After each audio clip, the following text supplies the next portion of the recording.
The hidden truth is that Christmas is not just a date or a tradition, but a powerful collective frequency. For a brief window, billions of people project memory, expectation, belief, and comparison into the same emotional space. This creates an intense amplification effect. On the surface, the field carries warmth, togetherness, generosity, spiritual symbolism, family rituals, nostalgia, and the idea of love being central again. These frequencies can soften resistance and momentarily lift people out of isolation. But beneath this glow is a denser, more dangerous layer. The Christmas field magnifies pressure to feel happy, the fear of not belonging, financial strain disguised as obligation, unresolved family tension, and the quiet pain of realizing life does not match the image one was promised. Loneliness feels sharper when everyone else appears connected. Disappointment feels heavier when joy is expected on schedule. For many, the field becomes a mirror that reflects absence rather than abundance. The danger is not the season itself, it is unconscious immersion. A collective field this strong can override emotional autonomy, pulling you into comparison, self-judgment, and contraction without your consent. When expectations collide with reality, the nervous system interprets it as personal failure, even when nothing is wrong. This is how the field programs identity, not through events, but through sustained emotion left unexamined. The field does not choose for you, it entrains you. It pulls your frequency into alignment with its dominant tone. And if that tone is distorted, your inner state follows. This is why understanding the mechanics of reality must come first. In this video, you will learn how collective emotional fields actually work, why heightened seasons like Christmas amplify both creation and collapse, and how emotion, not intention, determines what you absorb. You will see how to remain sovereign inside a dense collective current, how to extract the elevated frequencies available during this season, and how to avoid being pulled into its pressure, guilt, comparison, and silent grief. Later, we will move into practical alignment, how to consciously use the Christmas field for clarity, healing, and manifestation, while remaining untouched by its shadow distortions. If this understanding resonates, subscribe to the channel and stay within this frequency. Certain dates carry weight not because of what they mean, but because of what has been placed into them repeatedly. Time itself is neutral. A day has no inherent power. What gives a date density is synchronized attention sustained across generations. When millions of minds return to the same point in time year after year, memory compresses there.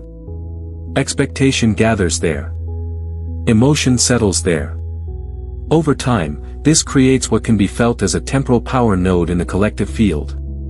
Christmas is one of the densest examples. Not because of theology or tradition alone, but because of repetition. The same songs. The same images. The same emotional tones. The same stories told to children who grow into adults who tell them again. Each cycle reinforces the previous one. The field thickens. The signal strengthens. This is how time becomes charged. Ritual is the mechanism. A ritual is simply repeated attention with emotional consistency. When a ritual is shared by millions, the effect multiplies. Memory does not dissolve when the moment passes. It remains encoded in the field. The next year, attention does not start from zero. It lands on top of what is already there. This stacking effect is why certain dates feel heavy before anything even happens. You can feel Christmas approaching weeks in advance because the field is already activated. Collective focus acts like a lens. It concentrates experience.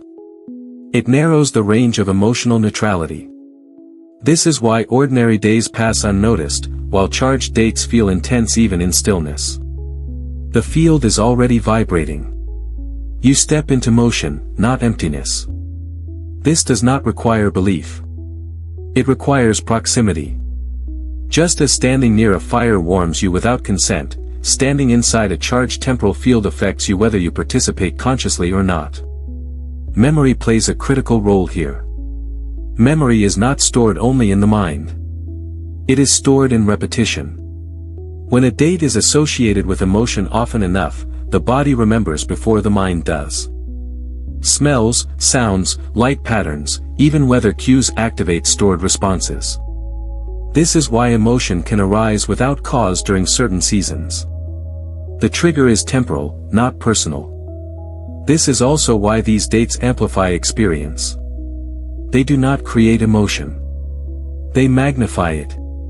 The field is already concentrated, so whatever frequency you bring encounters less resistance. Joy feels brighter. Absence feels louder. This amplification is neutral in nature, but intense in effect. Understanding this changes the relationship with time itself.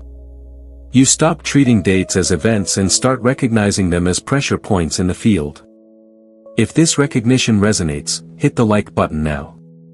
Let it be a clear signal that this awareness landed, and that you are consciously engaging with what is being revealed here. Once you see how synchronized attention charges time, you stop being surprised by seasonal intensity.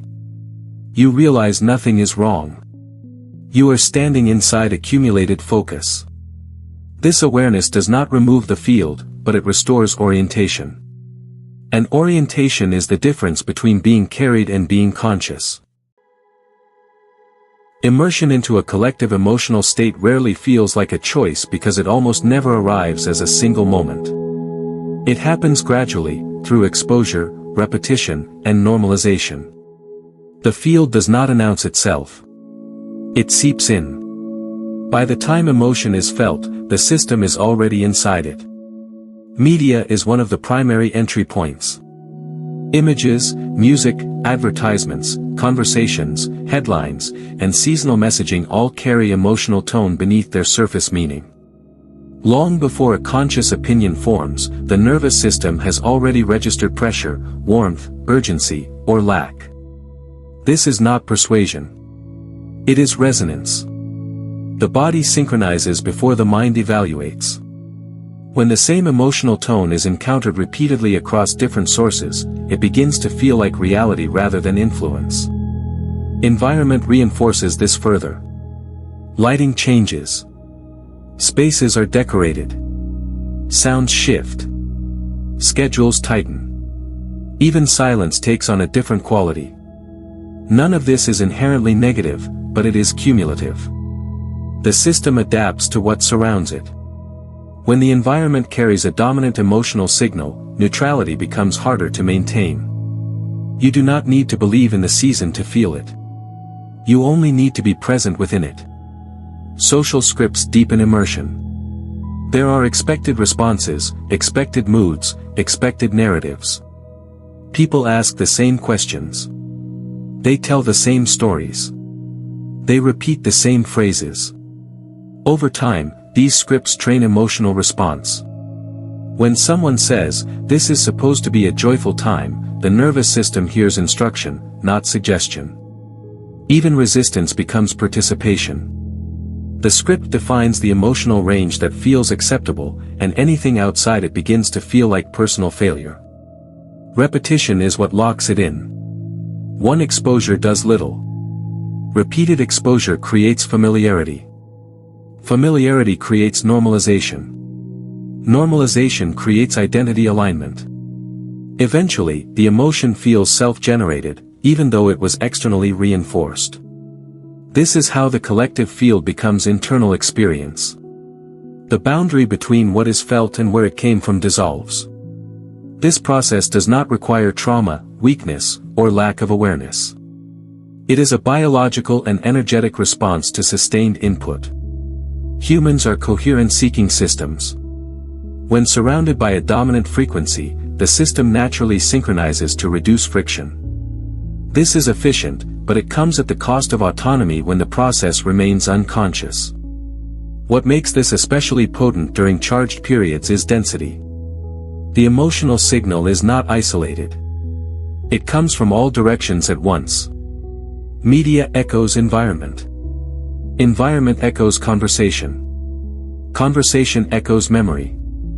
The same tone repeats until it feels inevitable. At that point, emotion is no longer questioned. It is inhabited. This is why people often say, "I don't know why I feel this way." The reason is simple. The field was entered before awareness arrived. Immersion happened through proximity, not decision. And once inside, the system assumes the emotion is its own. Nothing here implies blame. This is not about fault or failure. It is about mechanics. A strong collective field does not need permission. It only needs access. And access is granted automatically through attention, exposure, and repetition. Understanding this changes the relationship with emotional experience. Not yet by fixing it. Not yet by resisting it. But by seeing that what feels personal may have been collective all along. Reality does not respond to what is said. It responds to what is felt. This is the core law most people overlook. Thought is descriptive. Emotion is directive. Emotion is not a reaction to reality, it is an instruction sent into the field that reality mirrors back. Emotion functions as frequency. Every emotional state carries a distinct signal. Expansion, ease, openness, and calm broadcast coherence. Constriction, urgency, fear, and resentment broadcast fragmentation. The field does not judge these signals. It does not interpret intention. It simply reflects the dominant frequency back as experience. This is why effort without emotional alignment produces resistance, and why moments of calm clarity often lead to effortless shifts. Neutrality sits at the center of this mechanism. Neutrality is not numbness. It is not suppression. It is the absence of charge. When emotion is neutral, the signal sent to the field is stable and undistorted. In neutrality, the system is no longer instructing the field to fix, prove, defend, or escape. It is simply present. Presence removes distortion. This is why neutrality restores power so quickly.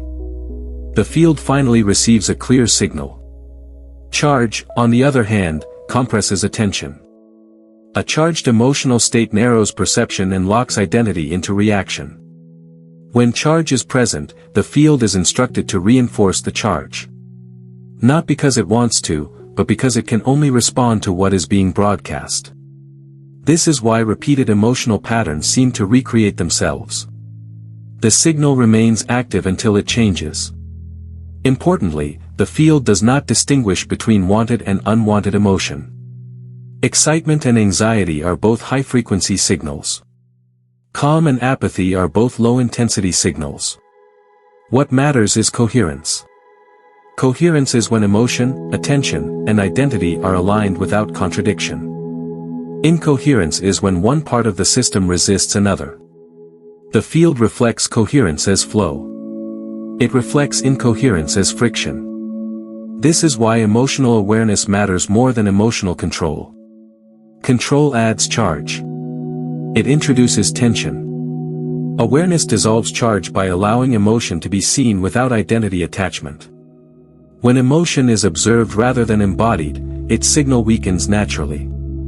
The field responds immediately to this shift, not because something was forced, but because the instruction changed. Most people attempt to influence reality through thought. They repeat phrases. They visualize outcomes. But if the emotional signal underneath remains unchanged, the field receives mixed instructions. The stronger signal always wins.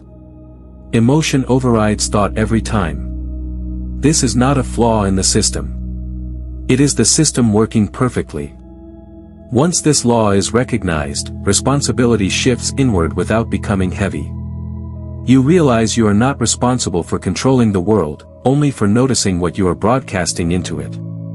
This recognition alone begins to alter the signal. Awareness introduces space. Space reduces charge. Reduced charge restores neutrality. And from neutrality, the field becomes responsive rather than reactive. Not because you demanded it, but because you stopped sending distortion into the mirror. This is the mechanism. It applies universally. And nothing in the field operates outside of it. Amplification is often misunderstood as a cause. People say a season, an environment, or a collective mood made them feel a certain way. But amplification does not create inner states. It reveals them. A heightened field functions like increased light in a room. Nothing new appears. What was already there becomes harder to ignore. When a collective field intensifies, coherence becomes more stable and misalignment becomes more uncomfortable. This is not punishment. It is exposure. If inner states are relatively integrated, amplification feels like flow. Clarity sharpens. Emotion stabilizes. There is a sense of being carried. But if inner states are fragmented, amplification feels abrasive. Thoughts race. Emotion spikes. Old narratives resurface. The field is not doing this to you. It is reflecting you back to yourself without filtration. This is why people experience the same environment in radically different ways. One person feels supported. Another feels overwhelmed. The difference is not the field. It is the internal relationship between emotion, identity, and awareness. Amplification simply removes the buffering effect that normally masks incoherence. What could previously be managed through distraction becomes visible. This mechanism is impersonal. It applies to joy as much as pain. A stable inner state becomes more expansive under amplification. An unstable one becomes louder. The field does not choose sides. It magnifies signal strength. Whatever frequency is dominant becomes undeniable. Understanding this shifts the narrative from victimhood to recognition. Instead of asking, "Why is this happening to me?" the question becomes, "What is being shown to me?" This does not mean every discomfort needs fixing. It means discomfort carries information. It points to areas where identity is still conditional, where emotion is still charged, where alignment is incomplete. This is also why avoiding heightened periods does not resolve the underlying state. Avoidance delays exposure, but it does not change signal. When amplification arrives again, the same pattern appears. The field is consistent. It reveals what has not yet been integrated. Recognition is the turning point. The moment you see that amplification is diagnostic rather than destructive, resistance softens. You stop fighting the mirror. And in that softening, coherence begins to restore itself naturally. The field responds immediately to this shift, not because you corrected anything, but because the signal became cleaner. If this perspective lands for you, take a moment to comment below with a recognition or realization you're noticing right now. Let the act of naming awareness anchor it more deeply. Amplification is not your enemy. It is precision feedback. It shows you exactly where you are broadcasting from. And once seen clearly, that broadcast can change without force. This is how heightened fields serve evolution rather than harm. Not by being gentle, but by being honest. Mental control fails in dense emotional environments because thought was never the primary interface with reality to begin with. Thought operates on the surface layer of experience. It categorizes, labels, and attempts to direct from a distance. But emotion operates underneath, at the level where identity and nervous system are already engaged. When emotional density increases, the surface layer loses leverage. Affirmations collapse first. Repeating a phrase while feeling its opposite creates incoherence. The field responds to the stronger signal, and emotion always carries more weight than language. In low-density environments, this contradiction can persist unnoticed. In high-density environments, it becomes unbearable. The system feels the split immediately. The result is frustration, not change. Logic follows. Logical reassurance relies on stability. It assumes a calm baseline from which reasoning can be applied. But emotional density destabilizes the baseline itself. When the nervous system is activated, logic has no authority. It speaks too late. This is why people know they should feel grateful, relaxed, or patient, yet cannot access those states. Knowledge does not regulate emotion. Presence does. Effort-based control strategies fail for the same reason. Effort introduces tension. Tension adds charge. Charge amplifies incoherence. In a heightened field, any attempt to force internal state is met with equal and opposite resistance. The more you try to feel better, the more obvious it becomes that you do not. This is not a personal flaw. It is physics. Mental control also depends on time. Thought projects forward. It tries to fix now by manipulating later. But dense emotional fields collapse attention into the present. The future loses persuasive power. This is why planning, reframing, and positive thinking feel hollow under pressure. The system is responding to what is felt now, not what is promised later. What truly breaks down is the illusion of control itself. Thought was never in charge. It only appeared effective when emotional charge was low. In calm conditions, thought can guide. In charged conditions, it is overridden. This is why heightened periods expose the limits of willpower so clearly. They remove the buffering that normally hides the hierarchy. This exposure is not a failure. It is a correction. It forces the system to confront where influence actually comes from. Not from trying harder, but from aligning deeper. Not from managing emotion, but from relating to it differently. Effort gives way to awareness. Control gives way to orientation. Releasing mental control does not mean becoming passive. It means recognizing the correct order of operations. Emotion sets the signal. Awareness modulates emotion. Thought follows, not leads. When this order is restored, resistance dissolves without struggle. High-density environments simply make this hierarchy visible. They strip away ineffective strategies and leave only what actually works. And what works is never force. It is coherence. This realization prepares the ground for a different way of engaging entirely. One that does not depend on effort, and therefore cannot collapse under pressure. Expectation is not hope. It is not vision. It is not desire. Expectation is stored future emotion placed on the present moment like a weight. It is the emotional assumption that something should already feel a certain way, even though it has not yet occurred. This assumption compresses time, and in doing so, it compresses the nervous system. Expectation lives ahead of now. It borrows emotion from an imagined future and drags it backward. When the present moment does not match the emotional charge that has been preloaded, tension forms. The system feels pressure, not because something is wrong, but because two timelines are colliding. The body is here. The emotion is there. This split creates contraction. The more emotionally charged the expectation, the stronger the compression. When expectation is light, it barely registers. When it is heavy, it dominates experience. The present moment becomes a checkpoint rather than a place of creation. Instead of being lived, it is evaluated. Am I feeling what I'm supposed to feel yet? Is this matching what I imagined? The moment is no longer allowed to unfold. It is measured. This is why expectation drains energy. It requires constant monitoring. Attention keeps leaving now to check against a future reference point. Each departure weakens presence. Each return carries disappointment or relief.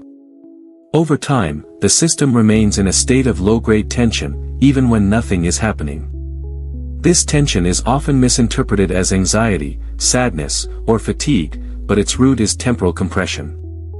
Expectation also narrows perception. When the mind believes it knows how something should feel, it filters out what is actually present. Subtle signals are ignored. Alternative emotional states are dismissed. The present moment is forced to fit a predetermined shape. When it does not, the body contracts further. This contraction is not emotional failure. It is mechanical resistance. Importantly, expectation does not require conscious thought to operate. It can exist as a background hum. A vague sense that something should be different by now. A quiet pressure to arrive somewhere emotionally. This is why expectation is so destabilizing. It feels personal, but it is structural. It reorganizes attention around an imagined outcome rather than lived experience. Stored future emotion also accelerates time internally. The system feels rushed even when the clock is slow. Rest feels undeserved. Stillness feels unproductive. There is an undercurrent of waiting without rest. This is not because of external demand. It is because the future has been emotionally activated too early.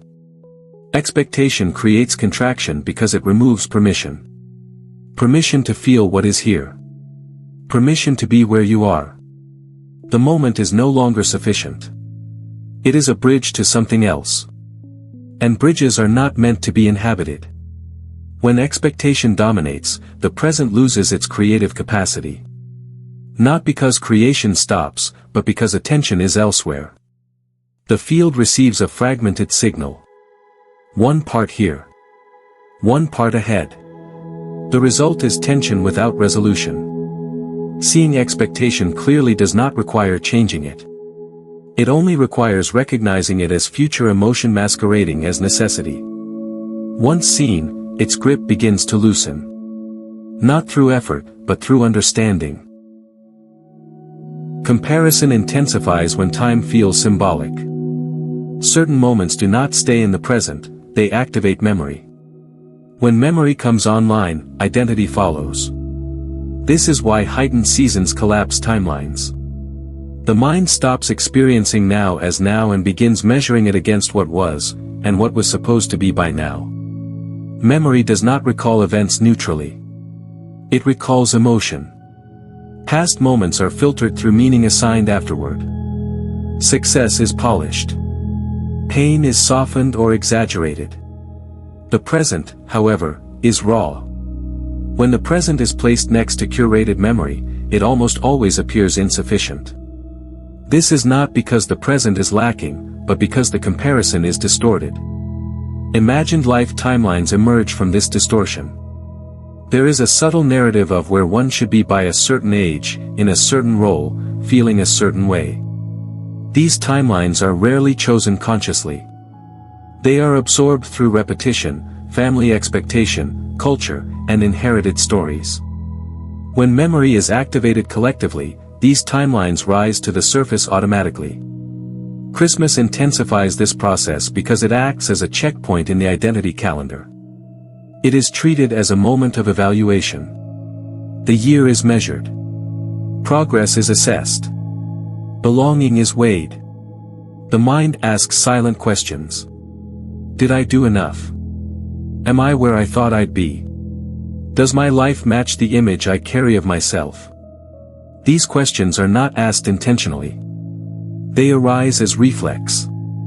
Comparison is not about others. It is about identity. Seeing other lives, real or imagined, triggers internal measurement against an internal standard. The standard is usually outdated, idealized, or inherited. The result is self-judgment, not because something is wrong, but because identity is being evaluated through a false timeline. This evaluation collapses temporal boundaries.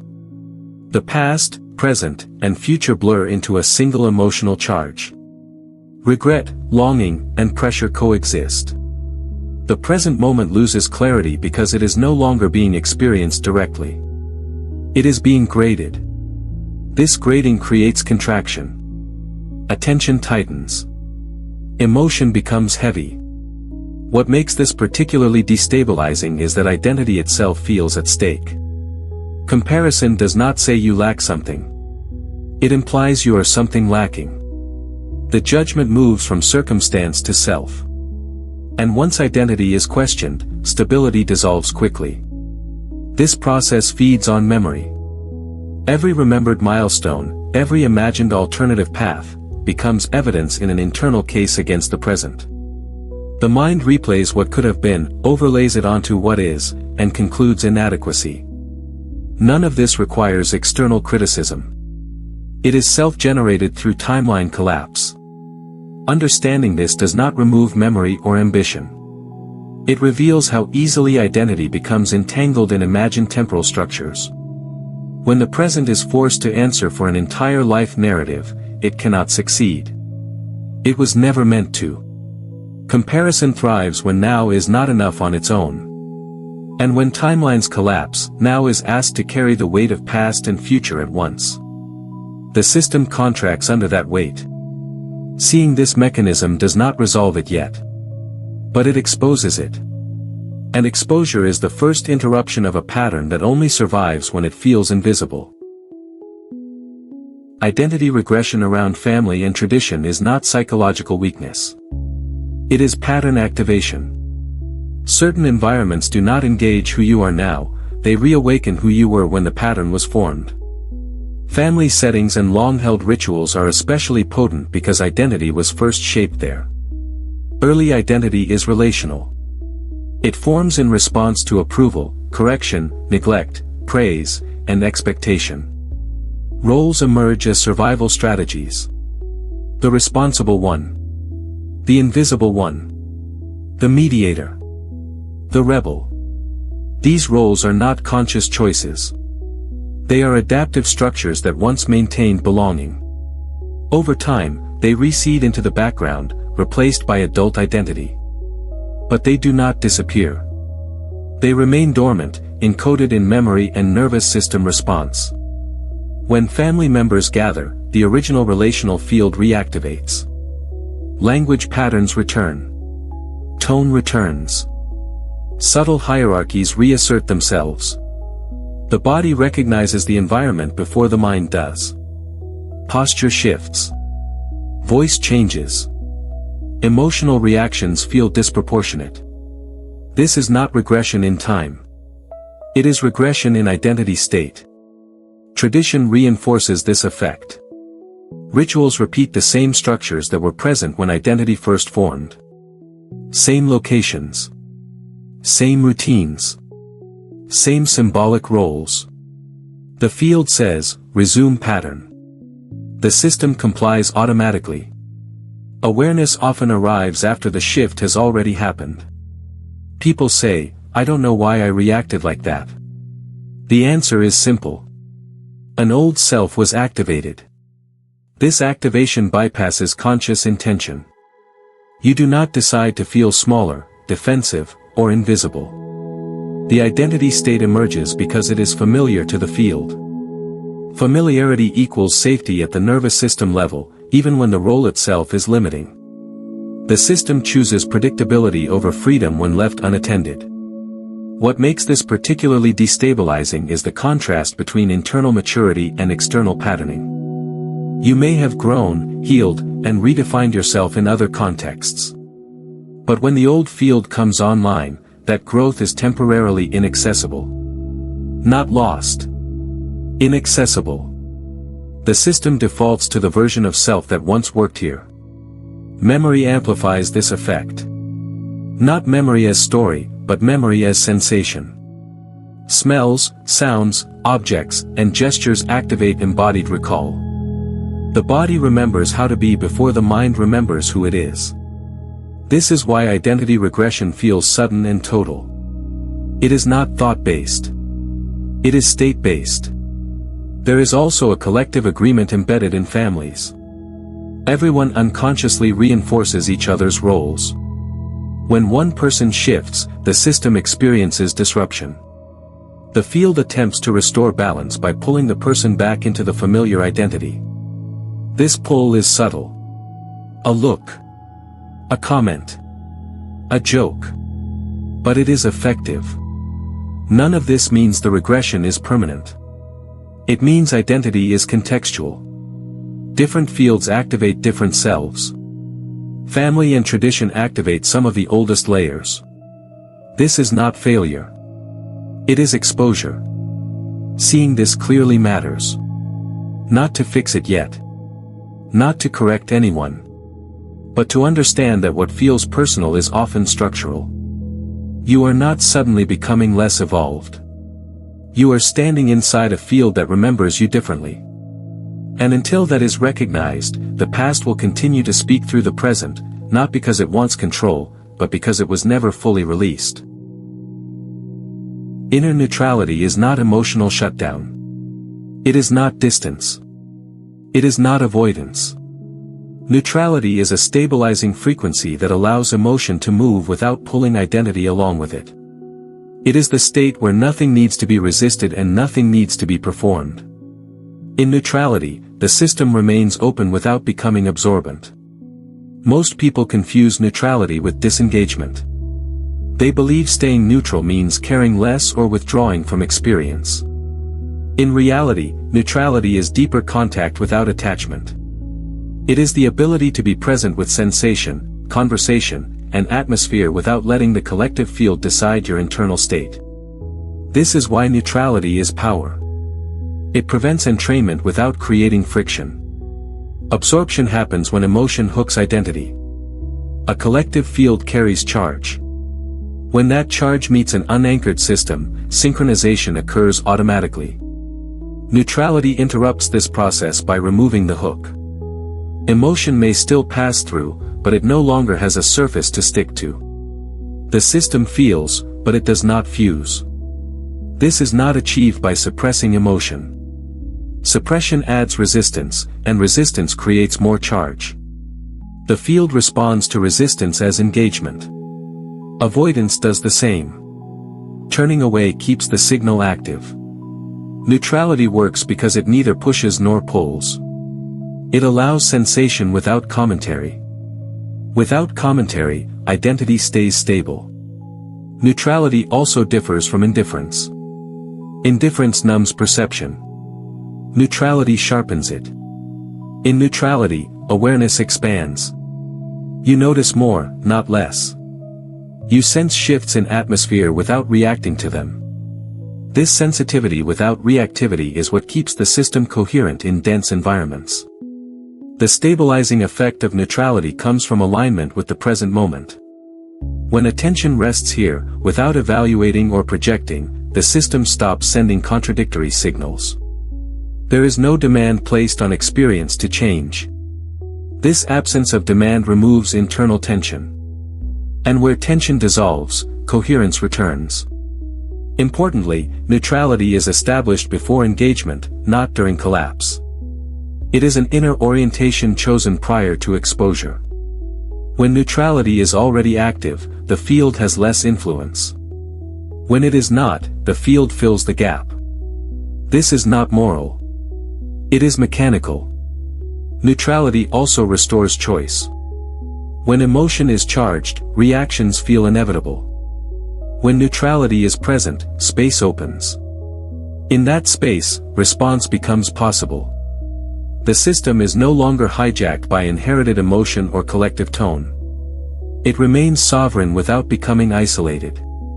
This state does not require effort to maintain. Effort destabilizes neutrality by introducing strain. Neutrality is maintained through recognition. The recognition that you do not need to agree with what you feel. You only need to allow it to pass. When neutrality is established, engagement becomes clean. You can participate without absorbing. You can be present without being pulled. The field remains active, but it no longer defines you. This is not withdrawal from life. It is correct orientation within it. Feeling without absorbing is the distinction between experiencing emotion and becoming it. Most people do not feel emotions. They merge with them.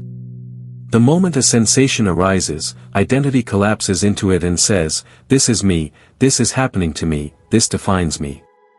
Absorption occurs not because emotion is strong, but because identification is immediate. Emotion itself is not the problem. Emotion is movement. It is energy passing through the system. What destabilizes is the moment identity attaches to the movement and turns it into a story of self. When that happens, the emotion no longer flows. It loops. It feeds on attention. It hardens into a state. Non-identification interrupts this process. Non-identification does not mean denial. It does not mean detachment or distancing. It means allowing sensation to be fully felt without assigning it ownership. The emotion is present, but it is not claimed. It is experienced as weather, not as character. This requires a subtle but precise shift. Instead of saying, "I am anxious," the system recognizes, anxiety is present. Instead of saying, "I feel rejected," the recognition becomes, rejection sensation is moving through the body. The emotion is not reduced. It is actually felt more cleanly. But identity remains intact. Absorption happens when emotion is personalized. When sensation is interpreted as meaning something about who you are, what you lack, or what is wrong. That interpretation locks the emotion into place. Non-identification removes interpretation. What remains is raw sensation, which has no desire to stay. Sensation wants to move. Many people fear that if they do not identify with emotion, they will become cold or disconnected. The opposite is true. Identification numbs. Non-identification restores sensitivity. When emotion is not resisted or claimed, it completes its movement naturally. The body discharges it without narrative. This process is not mental. It does not require convincing yourself of anything. It is somatic recognition. The recognition that sensation exists in awareness, not as awareness. Awareness remains constant. Sensation changes. When this is seen directly, the grip loosens on its own. Importantly, this is not presence theory. You are not trying to anchor yourself in a concept of now. You are noticing the relationship between awareness and sensation. Awareness does not tighten when sensation intensifies. Identity does. When identity is left out of the equation, intensity loses its threat. Feeling without absorbing also prevents emotional accumulation. When emotions are identified with, they stack. One reaction piles on another. When they are allowed without identity, they pass one by one. The system stays light even in dense environments. This is how you remain permeable without becoming flooded. Emotion moves through you, not into you. You do not build a dam, and you do not drown. You allow the current without losing your footing. Non-identification is not something you do repeatedly. It is something you notice once and then remember. Each time sensation arises, awareness has a choice. Collapse into it, or remain the space it moves through. When this distinction is clear, emotional sovereignty stops being an effort. It becomes the natural state. When the world accelerates, the nervous system often follows without consent. External schedules tighten. Sensory input increases. Demands stack. Even without conscious stress, the internal tempo speeds up.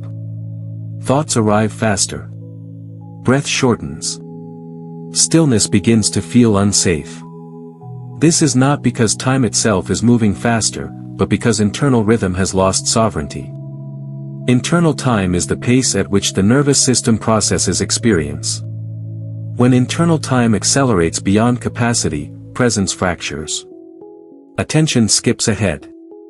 The body prepares for what is next instead of inhabiting what is here. This creates a constant sense of being behind, even when nothing is wrong. The system is no longer moving in rhythm. It is chasing. Collective rush amplifies this effect. When many systems accelerate together, the field reinforces speed as normal. Slowness begins to feel like resistance. Pausing feels irresponsible. Rest feels undeserved. The body interprets the surrounding tempo as instruction. Without awareness, it complies. Restoring internal rhythm is not about stopping activity. It is about re-establishing pacing from within rather than borrowing it from the environment. The nervous system needs time to complete cycles. Sensation needs time to register. Emotion needs time to move. When these processes are rushed, they stack instead of resolving. This stacking is experienced as overwhelm. One of the first signs of internal acceleration is the loss of micropauses. Moments between actions disappear. Transitions blur. The system moves from one stimulus to the next without reset. Over time, this creates a constant low-grade activation. Even pleasant activities begin to feel tiring because the body never fully lands. Slowing internal time does not require withdrawal. It requires elongation. Elongating breath. Elongating attention. Allowing moments to finish before initiating the next. When internal time slows, the system regains depth. Experience becomes three-dimensional again. Instead of skimming life, you enter it. The nervous system regulates through rhythm. Heart rate, breath, digestion, and perception all depend on timing. When rhythm is restored, regulation follows naturally. There is no need to convince the body to calm down. It recognizes safety through pace. Slowness communicates that nothing is chasing you. Importantly, slowing internal time reveals how much of urgency is inherited. The body realizes that the pressure was not generated from within. It was absorbed. When pace is reclaimed, urgency dissolves without argument. The system simply stops responding to signals that no longer match its rhythm. This restoration creates spaciousness without disengagement. You can still participate, respond, and act. But action arises from steadiness rather than compulsion. The difference is felt immediately. Movement becomes intentional. Speech becomes measured. Listening deepens. When internal time is restored, the present moment expands. Not as an idea, but as a felt reality. There is room again. And in that room, the nervous system remembers how to settle without being told to. This is not slowing life. It is returning to the pace at which life can actually be lived. Disengaging from the distorted layer of the field is not about leaving the environment or changing circumstances. It is about withdrawing energetic consent. The distorted layer is made of pressure, obligation, comparison, and emotional urgency. These signals feel compelling because they present themselves as necessary. The first step is recognizing that they are not instructions. They are invitations. Pressure is the clearest marker. Pressure always carries the sensation of should. I should feel a certain way. I should want this. I should participate more. The moment pressure is felt, the distorted layer is active. Recognition must happen before reaction. Noticing pressure without immediately complying with it breaks the automatic loop. Obligation follows closely. Obligation feels heavier than responsibility. Responsibility is clean. Obligation is charged. It carries guilt, fear of disappointment, or fear of judgment. When an action feels like it must be done to maintain belonging or avoid discomfort, the field is pulling identity rather than inviting choice. This is another signal that disengagement is required. Comparison is the third entry point. Comparison rarely announces itself loudly. It often appears as a subtle contraction, a quiet sense of inadequacy, or a fleeting image of how things should look. The moment attention turns outward to measure inward worth, the distorted layer has captured focus. Disengagement begins internally. The first practical move is pausing response. Not externally pausing activity, but internally delaying agreement. You do not argue with the pressure. You do not resist it. You simply refuse to merge with it. This refusal is silent. It happens at the level of identity. Next comes energetic orientation. Instead of asking, "What am I supposed to do?" attention shifts to, "What am I feeling right now?" This redirects awareness from demand to sensation. Sensation lives in the body. Pressure lives in the mind. By returning to sensation, the system exits the distorted layer without conflict. Breath often adjusts naturally at this point. Not by force, but by permission. When obligation is released, even slightly, the nervous system registers relief. That relief is the sign of disengagement. You are no longer feeding the distortion. Another key move is collapsing imagined audience. The distorted layer survives on being seen, evaluated, or judged. When attention withdraws from how things appear and returns to direct experience, the field loses leverage. There is no one to perform for. No one to satisfy. The signal weakens. It is important to understand that disengagement does not require changing plans or saying no to everything. You can still participate. But participation comes from choice rather than pressure. The same action taken from a different frequency produces a completely different internal effect. Disengagement also does not mean disengaging from people. It means disengaging from the emotional charge attached to expectation. When the charge drops, clarity returns. What remains feels lighter, simpler, and more honest. This step must come first. Without disengaging from distortion, tuning into elevated frequencies is impossible. Pressure blocks receptivity. Obligation blocks openness. Comparison fractures identity. Once the distorted layer is no longer being fed, the field begins to reorganize around you. Not because you forced it to, but because you stopped supplying the signal it required to stay active. This is the first act of sovereignty. Tuning into the elevated layer of the field is not something you do by trying to feel better. It is something that happens when the system becomes receptive.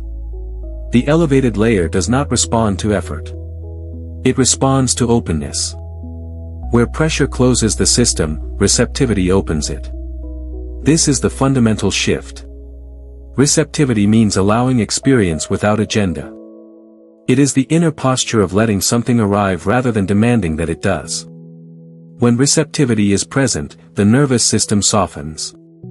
Attention widens. The field senses no resistance. This absence of resistance is what allows higher frequencies to register. They were always present, but they could not land in a contracted system. Generosity is a natural extension of receptivity. True generosity is not performance or sacrifice. It is overflow. It arises when the system is not protecting itself. A generous act done from obligation carries weight. A generous act done from openness carries coherence. The elevated layer responds to coherence. Giving without agenda creates a clean signal because it is not trying to get anything back. Reverence is another key alignment point. Reverence is not religious behavior. It is the recognition that something larger than the personal self is present. When reverence is felt, identity relaxes. The need to manage, control, or prove diminishes. Reverence places attention upward and outward, dissolving self-centered tension. In this state, the field becomes responsive rather than overwhelming. Simplicity anchors these frequencies. Complexity scatters attention. Simplicity gathers it. When actions, intentions, and attention are simplified, coherence increases. This does not mean doing less. It means doing without excess internal commentary. One thing at a time. One moment fully inhabited. The elevated layer is subtle. It cannot be perceived through noise. None of this requires forcing emotion. Forcing joy, gratitude, or peace creates distortion. The elevated layer does not require specific feelings. It responds to alignment. Alignment is the absence of internal contradiction. When the system is not fighting itself, higher frequencies register naturally. Calm may appear. Warmth may appear. Meaning may appear.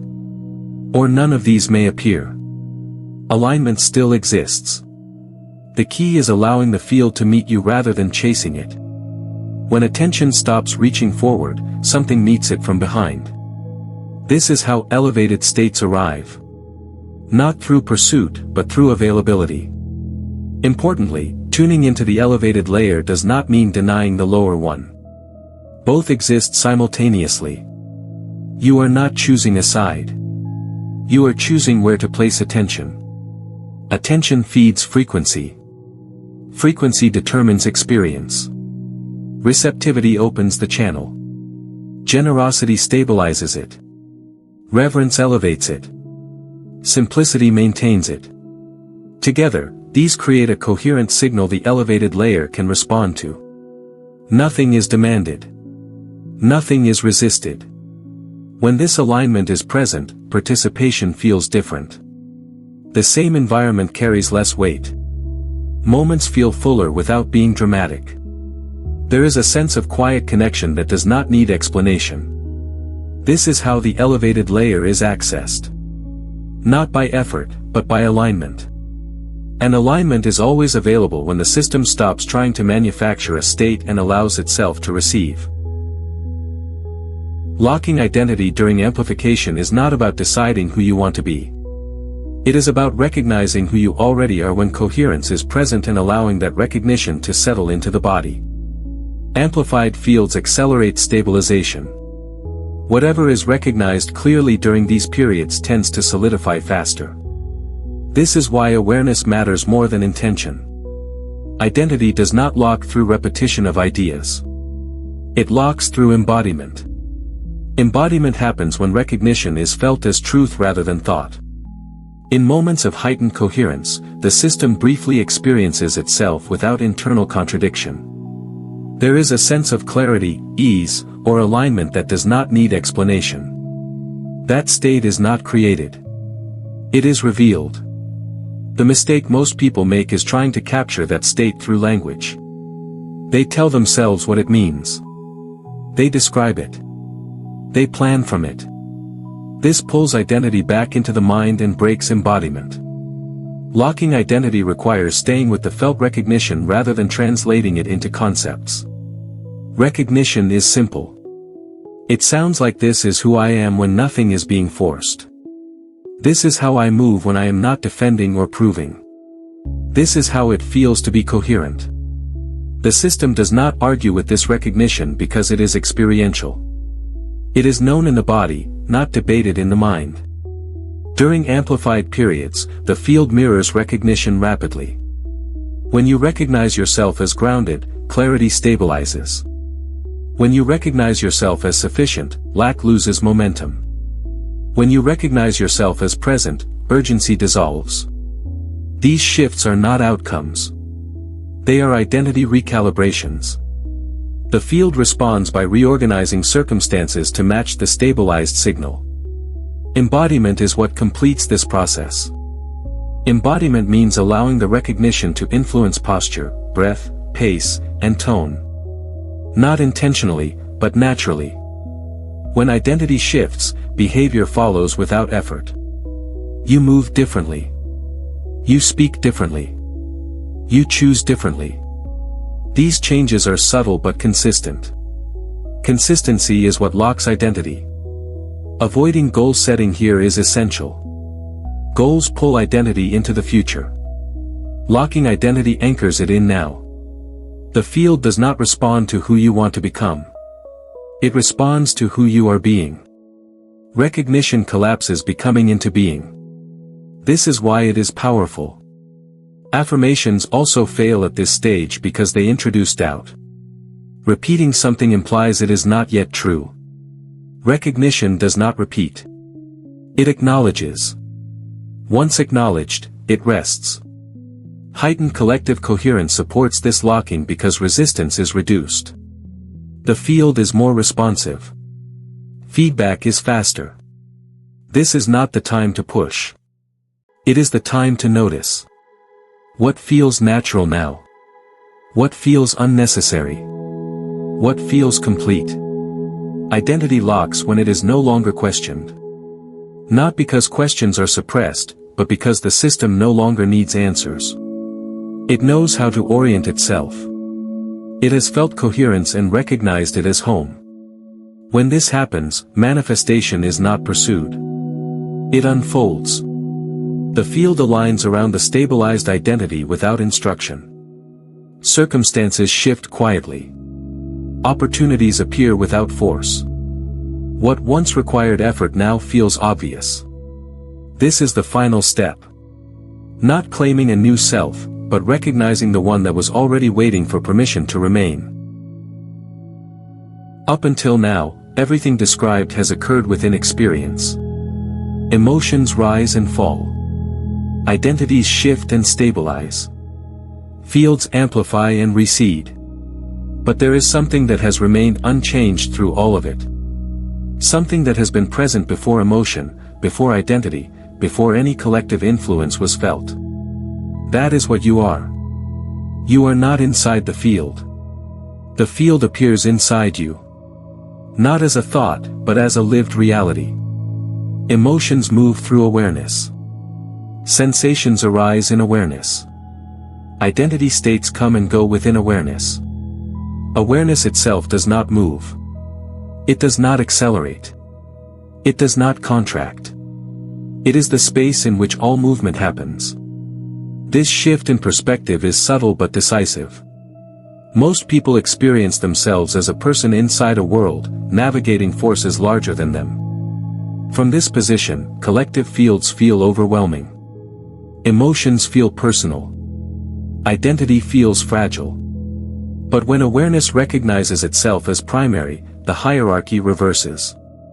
The world is seen as movement within consciousness, not the other way around. Awareness does not resist emotion. It does not amplify it. It witnesses it. Because of this, awareness cannot be destabilized. Emotion only has power when identity collapses into it. Awareness never collapses. It remains the container, regardless of what passes through. The same is true for collective fields. A collective field is a pattern of shared emotion and attention. It is real, but it is not fundamental. It has no existence outside awareness. When you recognize yourself as awareness, the field loses its authority. It can still be felt, but it can no longer define you. This is not dissociation. It is intimacy without fusion. Awareness is closer to experience than identity ever was. It feels everything, but it does not become what it feels. This is why recognition alone creates such profound stability. Nothing needs to be managed from here. Nothing needs to be corrected. Identity still functions.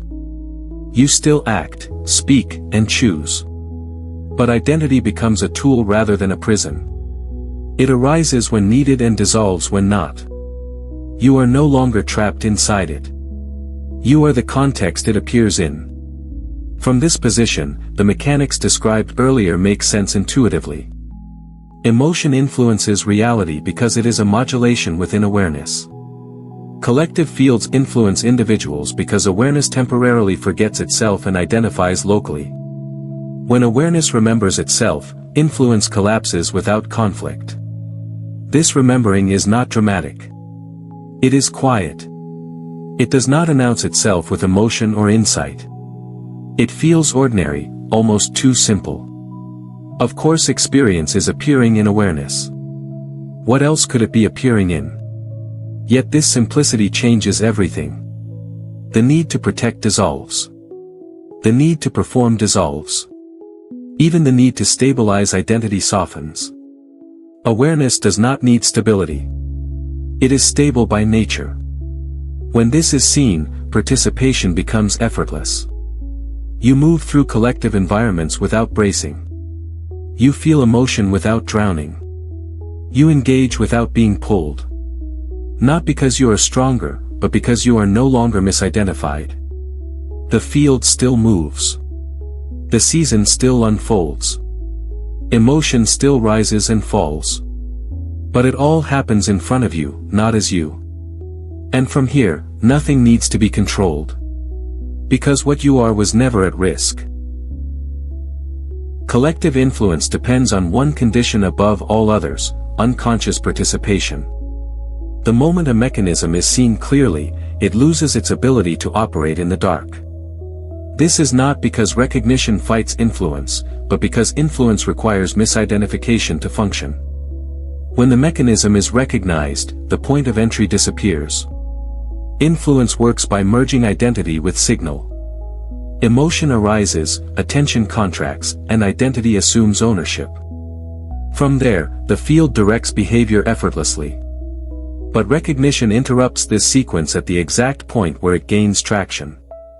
The moment you see, this is a collective signal moving through me, not who I am, the merge does not complete. Without merger, influence has no leverage. This is why effort is unnecessary. Effort implies resistance. Resistance keeps the mechanism active by acknowledging it as something that must be opposed. Recognition does the opposite. It removes belief in the mechanism's authority. Once authority is gone, influence collapses naturally. The collapse is immediate because recognition operates outside time. It is not a process. It is a shift in orientation. You do not gradually become less influenced. You simply stop participating unconsciously. The field may still be present, but it no longer determines internal state. The difference is not subtle. It is structural. Recognition also dissolves fear around influence. When you understand how it works, there is no need to defend against it. Defense assumes vulnerability. Recognition reveals that vulnerability was a misunderstanding. Awareness was never at risk. Only identity confusion was. This is why seeing the mechanism once is more powerful than practicing techniques repeatedly. Techniques operate within the field. Recognition steps outside it. From outside, the entire system is visible. And what is visible cannot control. Importantly, recognition does not require emotional neutrality or calm to function. You can recognize influence even while emotion is present. Emotion may still move. Sensation may still arise. But without identification, the emotion does not steer behavior or meaning. It is experienced without command. This is also why influence often returns when recognition fades. Not because recognition failed, but because attention drifted back into identification. The mechanism did not regain power. It was re-enabled. And it can be disabled again instantly, simply by seeing. Recognition does not judge the field. It does not label it as good or bad. Judgment adds charge. Recognition is clean. It says, this is how it works. In that clarity, charge dissolves. When recognition is present, participation becomes optional. You may still choose to engage, feel, or respond. But the choice is real. It is not coerced by unseen forces. This is what sovereignty actually means. The most important realization here is that nothing needs to be pushed away. Nothing needs to be corrected.